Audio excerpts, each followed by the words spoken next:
నమస్తే. Welcome to political bridge. మన national game ఏంటండి? హాకీ కదా! ఎంతమందికి తెలుసు హాకీ? అసలు మన నేషనల్ గేమ్ ఎలా ఆడాలో తెలియని పరిస్థితుల్లో మనమున్నాం. చాలా మందికి హాకీ ఎలా ఆడాలో తెలీదు. నిజంగా ఇది దురదృష్టకరమే. ఎందుకంటే మన భారతదేశంలో క్రికెట్‌కున్న క్రేజే వేరు. క్రికెట్‌ని అభిమానించినట్లు, ఆదరించినట్లు వేరే ఏ గేమ్స్‌కి ఆదరించరు, అభిమానించరు ప్రజలు, ప్రభుత్వాలు. ఇలా అయితే 140,00,00,000 మంది ఉన్న మన భారతదేశం ఒలింపిక్స్‌లో మెడల్స్ ఎలా సాధించగలుగుతుంది? అందుకనే 71 ర్యాంక్‌లో ఉంది మన భారతదేశం ఒలింపిక్స్ సాధించడంలో.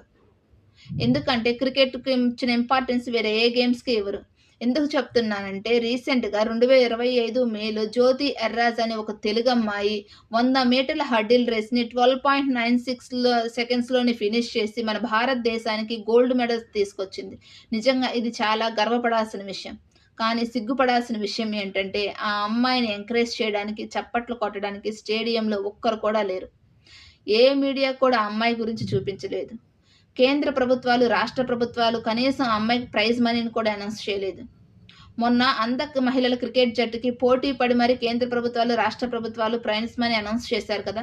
మరి ఈ అమ్మాయి విషయంలో ఎందుకు నిర్లక్ష్యంగా వహిస్తున్నారు? నిజంగా this is fate of sports in India. మీరేమంటారు? కామెంట్ చేయండి. వీడియో నచ్చితే లైక్ చేయండి, షేర్ చేయండి, సబ్స్క్రైబ్ చేయండి.